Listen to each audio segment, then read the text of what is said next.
TDP నేతలపై అవినీతి ఆరోపణలు వచ్చినప్పుడు, సొంత పార్టీ నేతలు విమర్శించినప్పుడు అది వైసీపీతో పాటు సాక్షికి మంచి ఆహారంగా మారుతోంది. అయితే సరైన మాటకారులను ఉపయోగించడంలో మాత్రం వైసీపీ విఫలమవుతోంది.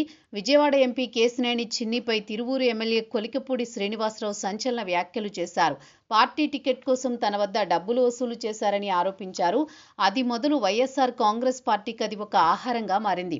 వాస్తవానికి టికెట్లకు డబ్బులు అనేది వైఎస్ఆర్ కాంగ్రెస్ పార్టీ చెప్పనవసరం లేదు. ఎందుకంటే డబ్బులు ఖర్చు చేసిన వారికి మాత్రమే పార్టీ టికెట్లు దక్కాయన్నది బహిరంగ రహస్యం. ఇంతకుముందు చాలామంది వైసీపీ నేతలు సైతం ఇలాంటి ఆరోపణలు చేశారు సొంత పార్టీ పైన.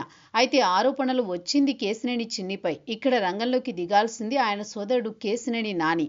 ఆయన రాకుండా మాజీ మంత్రి పేర్ని వచ్చి కేశినేని చిన్నిపై విమర్శలు చేశారు.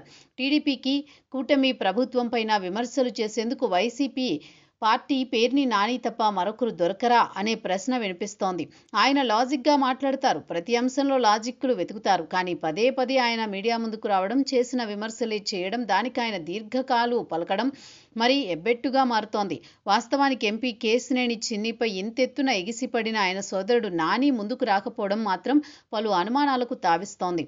వైఎస్ఆర్ కాంగ్రెస్ పార్టీకి గుడ్ బై చెప్పినా ఆయన మొన్నటి వరకు పార్టీ లైన్లో మాట్లాడారు. తన తమ్ముడు చిన్నిపై పెద్ద ఎత్తున ఆరోపణలు వచ్చినా ఆయన పట్టించుకోకపోవడం చూస్తుంటే ఇక ఆయన వైసీపీలోకి వెళ్లలేరు, టీడీపీలోకి వస్తారన్న ప్రచారం సాగుతోంది.